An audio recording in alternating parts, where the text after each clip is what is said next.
আসসালামু আলাইকুম। আশা করি সবাই অনেক ভালো আছেন।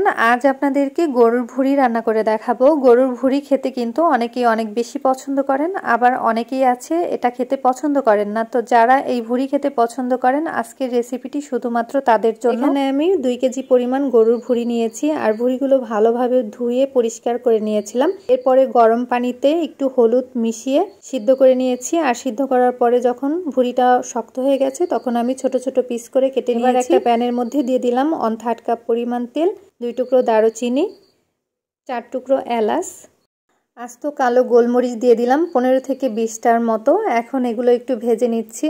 ভাজা হয়ে গেলে দিয়ে দিব মেজারমেন্ট কাপের 1 কাপ পরিমাণ পেঁয়াজ কুচি। এই রান্নাতে পেঁয়াজের পরিমাণটা কিন্তু একটু বেশি দিতে হবে। পেঁয়াজটা ভাজতে ভাজতে একটু নরম করে ফেলতে হবে, এর থেকে কিন্তু বেশি ভাজা যাবে না। পেঁয়াজের কালারটা যেন কোনো মতেই পেঁয়াজ ব্রেস্তার কালার না হয়। তো পেঁয়াজ ভাজা হয়ে গেছে, এখন আমি আগে থেকে ধুয়ে পরিষ্কার করে রাখা ভুঁড়িগুলো দিয়ে দিলাম। আর এই ভুঁড়িগুলো কিন্তু বেশি একটা ছোট করে কাটিনি, একটু বড় বড় করেই কেটে নিয়েছিলাম। সব ভুঁড়িগুলো দেওয়া হয়ে গেলে আমি একে একে সব মশলা দিয়ে দিব। এখানে আমি 2 টেবিল চামচ দিয়ে দিলাম জিরা বাটা, 3 টেবিল চামচ দিয়ে দিলাম রসুন বাটা, 3 টেবিল চামচ পরিমাণ আদা বাটা,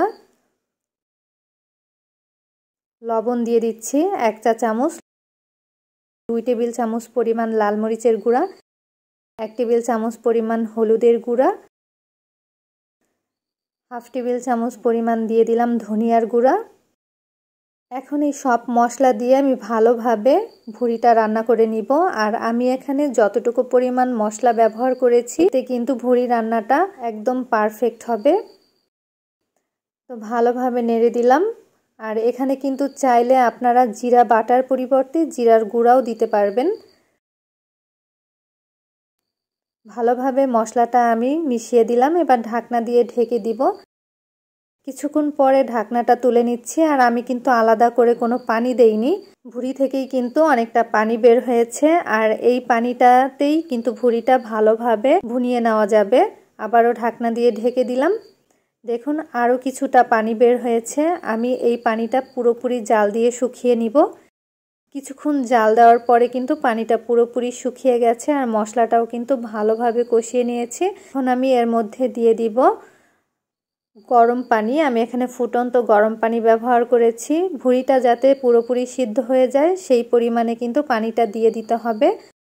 আর এই পানিতেই কিন্তু ভুঁড়িটা পুরোপুরি সিদ্ধ হয়ে যাবে। আমি ভালোভাবে একটু নেড়ে দিচ্ছি, আর হালকা আঁচে এই ভুঁড়িটা ভালোভাবে রান্না করে নিব। যতক্ষণ পর্যন্ত সিদ্ধ না হবে ততক্ষণ পর্যন্ত কিন্তু রান্না করে নিতে হবে। আবার ঢাকনা দিয়ে ঢেকে দিলাম। চুলার আঁচটা একদম মিডিয়ামে রেখে আমি রান্না করে নিচ্ছি। আর এখন কিন্তু ভুঁড়িটা প্রায় সিদ্ধ হয়ে গেছে। এর মধ্যে যে আস্ত মশলাটা দিয়েছিলাম সেই মশলাটা আমি ফেলে দিচ্ছি। আপনারা চাইলে কিন্তু রাখতে পারবেন, তবে আমি ফেলে দিচ্ছি কারণ খাওয়ার সময় যদি মশলাটা দাঁতে পড়ে তাহলে কিন্তু খেতে ভালো লাগবে না।